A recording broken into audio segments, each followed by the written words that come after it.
Good morning students. हम पढ़ रहे थे क्लास 8th में संविधान के बारे में हम पढ़ रहे थे। हमने संविधान को जाना और आज हम पढ़ेंगे कि संविधान के लक्षण क्या हैं। संविधान को शक्तिशाली लोकतांत्रिक समाज बनाने के उद्देश्य को पूरा करने के साथ इन चिंता को किस तरह किया गया, जिसमें पहला है बच्चों संघवाद। बेटा संघवाद इसका मतलब है देश में एक से ज़्यादा स्तर की सरकारों का होना। ज़्यादा स्तर की सरकार कैसे होती हैं? हमारे देश में राज्य स्तर पर भी सरकार है और केंद्र स्तर पर भी। राज्य स्तर पर हम चुनाव करते हैं तो मुख्यमंत्री बनते हैं, केंद्र पर प्रधानमंत्री होते हैं। हम जो सदस्य चुनकर भेजते हैं राज्य में वो विधानसभा का सदस्य होता है, केंद्र में लोकसभा का सदस्य होता है। भारत इतने सारे समुदायों की उपस्थिति का सीधा मतलब ये था कि यहाँ शासन की एक ऐसी व्यवस्था विकसित करनी होगी जिसमें राजधानी दिल्ली में बैठे मुट्ठी भर लोग ही पूरे देश के फैसले पूरे देश के फैसले न ले सके, कि पूरे देश के फैसले वो ही लेने, इसलिए राज्य सरकार बनाई गई। राष्ट्रीय महत्व के सवालों पर सभी राज्यों को केंद्र सरकार द्वारा बनाए गए कानूनों को मानना पड़ता है। यानी जो इसमें बेटा केंद्र के पास ज़्यादा शक्तियाँ होती हैं, राज्यों को केंद्र सरकार द्वारा बनाए गए कानूनों को मानना पड़ता है। कार्य क्षेत्र की स्पष्टता के लिए संविधान में कुछ सूचियाँ दी गई हैं जिनमें बताया गया कि कौन से स्तर की सरकार किन मुद्दों पर कानून बना सकती है। इसके साथ संविधान यह भी तय करता है कि प्रत्येक स्तर की सरकार अपने कार्यों के लिए पैसे का इंतजाम कहाँ से कर सकती है।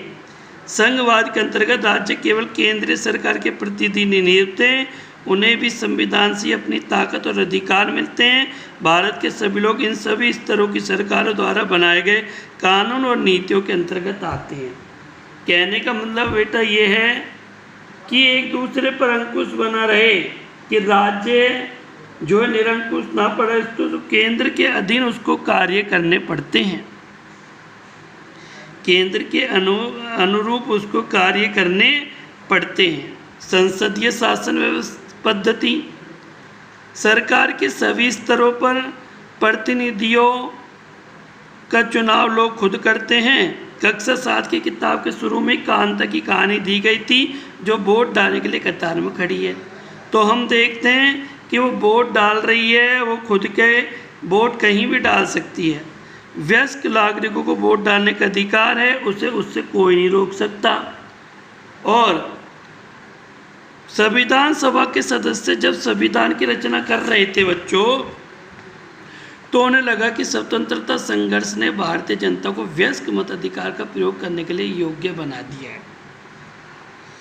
उन्हें विश्वास था कि इससे न केवल लोकतांत्रिक सोच व तौर तरीकों को प्रोत्साहन मिलेगा, बल्कि जाति, वर्ग और औरत मर्द के फर्क पर आधारित ऊंच नीच की बोरियों को भी तोड़ा जा सकता है।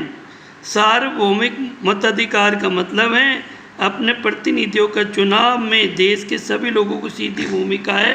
सार्वभौमिक मताधिकार का मतलब होता है कि अपने प्रतिनिधियों के चुनाव में देश के सभी लोगों की सीधी भूमिका होती है। इसके अलावा हर व्यक्ति खुद चुनाव भी लड़ सकता है, चाहे उसकी सामाजिक पृष्ठभूमि कैसी भी क्यों ना हो। ये प्रतिनिधि जनता के प्रति जवाबदेह होते हैं, यानी ये जनता को जवाब देते हैं, अच्छा या बुरा परिणाम सामने लाते हैं, क्योंकि जो जनता चुनती है तो एक तरह से वो जनता का सर्वेंट है, जनता के अनुसार उसे कार्य करना पड़ता है। बच्चों शक्तियों का बंटवारा, बेटा संविधान के अनुसार सरकार के 3 अंग होते हैं। एक होता है विधायिका, एक होता है कार्यपालिका, एक होता है न्यायपालिका। विधायिका में हमारे निर्वाचित प्रतिनिधि होते हैं।